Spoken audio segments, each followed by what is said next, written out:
one of the reason why she's a top truck driver now. Hello guys, yan po si Madam Cherry Gale, RC Tandem guys, Canfield.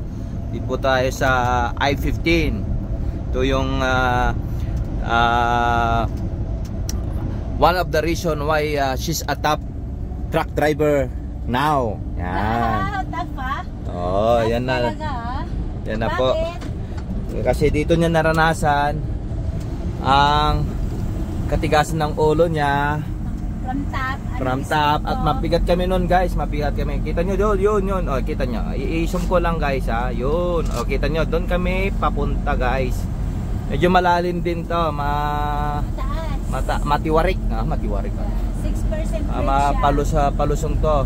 Yan guys. 6% grade dito sa taas, pero sa bandaron papalo yata ng 7 guys. Hindi, from taas pala ko. Ito din, dito pala ako. Ang speed ko na dito nag 60, 70, nag 80 na. Kasi nga parang feeling ko ang sarap magpatakbo. Wala namang pulis. Sige, patakbo ako ng patakbo, yun yung kwento. Tapos ganito mo karoon yung sarili mo, Madam Che. Tapos ano sabi niya? 45 truck speed.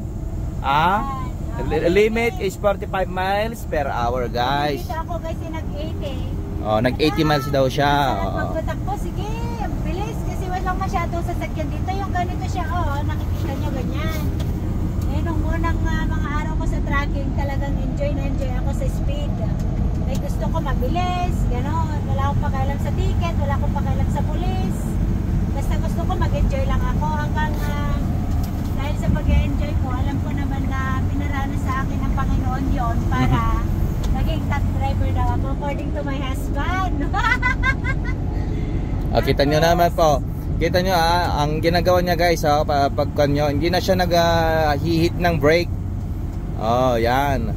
Mas magaling na sa akin mag-engine brake to mag-G-brake. Mga terminologies ng mga drivers sa tracking, G-brake, engine brake. Yan. Alam nilang hindi na siya umapak wala na siyang Ayan. Proud husband to guys ha. Thank you Lord.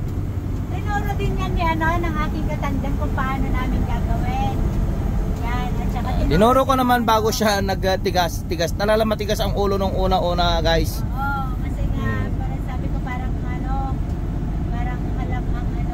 Ka magpatakbo.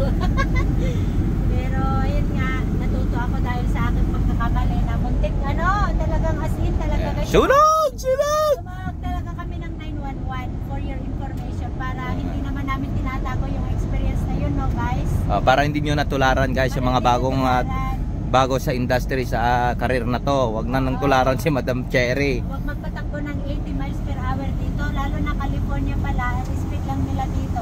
Maximum at least 45 miles per hour kapag dito sa area na to. Sa area na to. Pero dito dito na ako. Ito na, nag-umpisa na may naaamoy ako. Sabi ko, yun? Sabi ko, parang para siyang yung goma na sunog. Ano yun? Sabi ko, pero nung nandyan na ako sa may sign na yan, I am trying naka-full G-brake na ako. Tatlo na talagang naka-full na. Tapos nagpa-press ako ng service brake. Ayun alam na rin dyan sila sabi dyan, service brake daw guys. Saan ka pa? Service brake yan. Saan ka pa? Hindi na papitik talaga. Talagang apak na. Talagang ganun na. Ayaw nang huminto. Wala, dami ng sasakyan dito guys. Talaga hindi ko na siya mapahinto. Nanginginig na ako. Tapos yung amoy ng pusok, mas tumitindi. Hanggang ngayon na, nung nandun na kami sa baba, tumitindi. Sabi niya, love yung speed mo, sabi niya. Tapos sabi ko, umamin na ako. Sabi ko, love, hindi ko mapatigil yung truck. Tapos yun na pala, severe na yung aking ginawa guys. So, severe na ba talaga?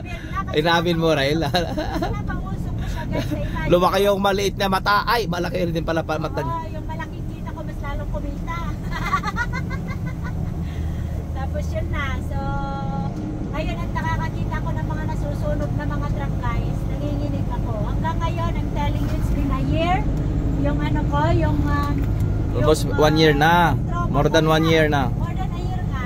Yung trauma ko guys, nandyan pa rin. Pinagpipray ko na ma-outcome ko yung trauma na yun. Pero pag nakamoy ako ng sunog na goma guys, until now. Kaya, Amoy na. Ang sinasabi niya guys is yung amoy ng tandem, ganyan. Yung sa preno.